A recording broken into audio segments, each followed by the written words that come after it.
I'm Tom. And I'm Oz. And we are here in the cellars of the Pig in the South Downs. And we have got an autumn celebration of fizz.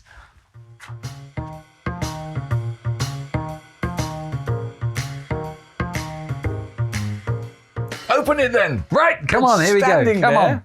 Honestly, I'm transfixed. I've got a spider above my head, Oz, honestly. I'm just thinking, thank goodness I'm not a couple of inches taller like he is. Honestly, come on, I'm having to duck a little bit, aren't I? Let's see how we get through. No, it's that's real hair. I think it is. It's real hair. Real hair. Large shoes. I'm standing on a box. It's a thing, right? But you're just about getting there, aren't you? Yeah, I'm fine. Yeah. Oh, I'm just boasting keeping an eye. again. Right. 2 inches tall. Come on. Right, what have we done? So, in your glass, Oz, you've got a very delicious English sparkling wine. You have the brilliant Bolney Classic Cuvée, non-vintage Brut. You know it very well. I know you know it well. Sussex, just north of Brighton. Exactly that. Really nice place. Exactly. Nice warm bit. Lots of sort of woods and hedges and down around a really very warm piece of land. Exactly. Yeah, got it. And so that's Bolney. Hey! It's excitable. And here in your glass on the right-hand side, you've got the brilliant Alfred Gratien. Alfred Gratien. This is my original favourite champagne. It's a tiny little house, 200,000 or 300,000 bottles only, which is a small amount in champagne terms. And it. Do you want me to tell you stories of my youth? Go on, tell me the stories of your youth. It's the first champagne house I ever visited when I was a student, and there's a wonderful bear of a bloke who ran it. I was a student. He opened magnums of champagne 50 years old, which he had actually disgorged that day just to show me how wonderfully champagne aged. I was a student. God bless him, and I've loved Gratien ever since. And you used it. It was the wine served at the launch of one of your earlier books. I loved it so much. Incredible. That my first ever book, we actually had labels printed with the name of the book and saying this is to launch the first book. And it was Alfred Gratien. I have one bottle still left. Now, look, we've got these two glasses. These are both available from Jascott's, brilliant wine merchant, who have very kindly thrown these at us. And we thought, do you know what? Let's taste them side by side. Let's show them. You've got the amazing Bolney Classic Cuvée, which, because it's English, it's a cooler climate, it's fresh, it's got this vitality, this crunch to it. It's like diving into an orchard, you know? It's like going scrumping, grabbing an apple off the tree, biting into it. Probably a lot of apple trees all around. There's a lot of apple trees around here. To get to the Bolney vineyard, you turn off the main road north of Brighton. And you sort of go back 100 years. This lovely bucolic England, lots of trees all around and meadows and things.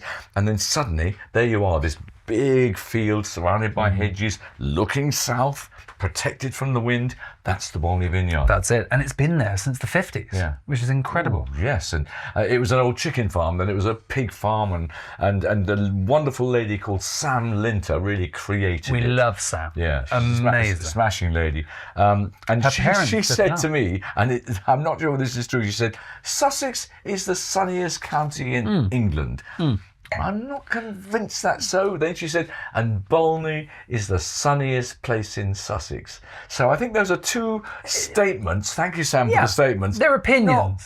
I think they're opinions rather than statements of facts. Okay. Eastbourne, just down the road, talks about that as well.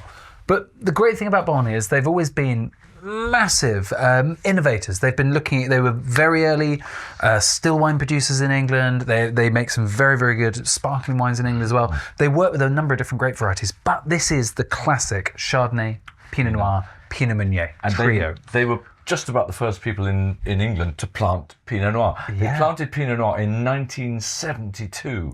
And in fact, long before people were making still red wines, Bolney every year made a lovely, delicate, gentle, truly English Pinot Noir. And I think Sam said at one time she thought she was making more red wine than any other wine. Yeah. I don't doubt it. And of course, quite a lot of that Pinot Noir now goes into this. Exactly. And in the 2010s, they were really the kind of forefront of English red wine production. They really were. I think they've slightly been overtaken by Essex now. Of course, I mean, exactly. Essex is... Your Crouch Valley. Essex is hardly England, I've decided. It's so different in Essex, you think it's not England.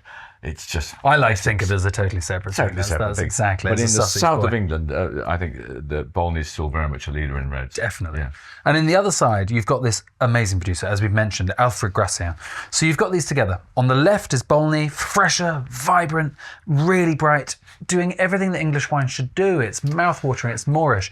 And Gratien, now the big thing here is it's fermented in oak, which is not unique, but it's not common. Different mouthfeel, isn't it? 100%. They've been doing it in oak forever. Normally nowadays you think most companies use stainless steel to ferment their wines. Stainless steel is completely neutral. Alfred Gratien, this tiny little Alfred Gratien, along with Krug, I think, and Bollinger, two incredibly famous old-fashioned houses, they use oak. But it was those two famous houses plus little Alfred Gratien.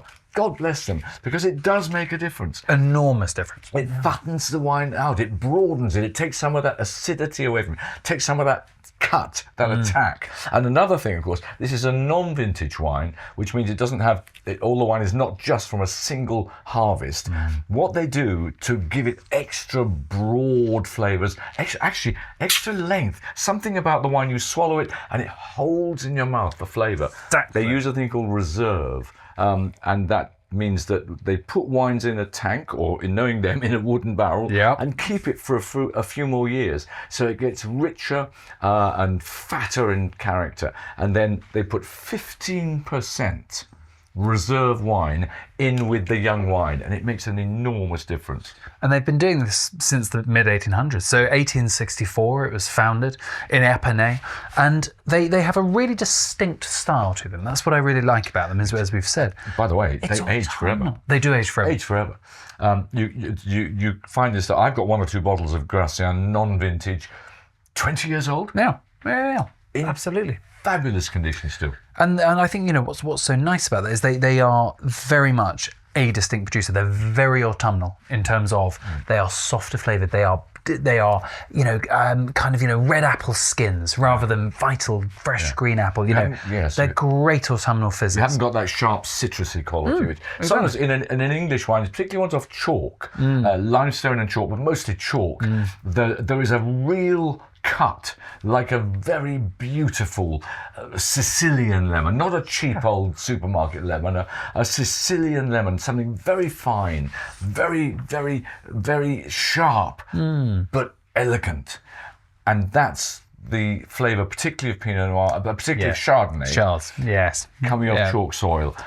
I don't think it quite has that. No. It doesn't need that. As you said, red apples, more autumnal flavours. That's what Gratien does so well. Great foodie champagne. It's the kind of champagne that I would like to be having a pork chop or something. We had lunch. We had this amazing pork chop, didn't we? And that would be the dream. It can handle really rich foods.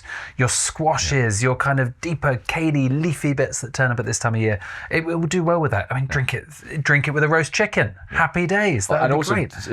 Champagne is a celebration drink. Yeah. But I think this is a contemplative one. I could imagine just sitting outside and thinking, I've had a hard day, I'm pouring myself a glass of this and I'm going to drink it slowly. And there aren't many champagnes you think, I'll drink it slowly. This is one of them. Oh, now, here's some more. Get this under your hooter. So, on the left you had fresh, vibrant, beautiful Bolney. On the right you had richer, more textural Gratien.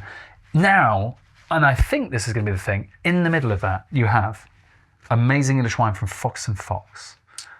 And it is. This is very good. It's good, isn't it? It's really, really good. This is going to give Gratien a run for its money. I think it will, sincerely. Yeah. So this is great. This is Astral, which is a very special bottling from 2019, a vintage wine from Fox & Fox, which is a vineyard out in Mayfield, out in the High Weald in Sussex. I know it. Exactly. I sing at every Mayfield festival. I sing a concert there. And you can see it, even just in the glass, even in the sort of dark of the cellar, under Pete's beautiful lighting. It's darker. It's got more of an amber. It's got a little gold tinge to it. Pinot Noir, Pinot Meunier. Pinot Noir. It's all made from black grapes. Now, nearly all sparkling wine is a mixture of black grapes and white grapes. This one is only black grapes, and it just makes a difference. Obviously to the colour, but also to the... That's why it's richer. Yeah. And also, it's been left... 3 years, it was left 3 years just sitting there with its yeast. When the wine ferments, the yeasts obviously are what make it ferment. They drop to the bottom. And after the wine is about 18 months, something like that, the yeasts start to fall apart. They start to disintegrate and they release a creamy quality. And this has had 3 years with the yeast sitting at the bottom of the bottle. And then, of course, another 2 or 3 years afterwards to age. It's just lovely. And it's more fruit driven than the Gratien. It's rich and full bodied like the Gratien. It's more round and sort of bolder than the Bolney's elegant freshness.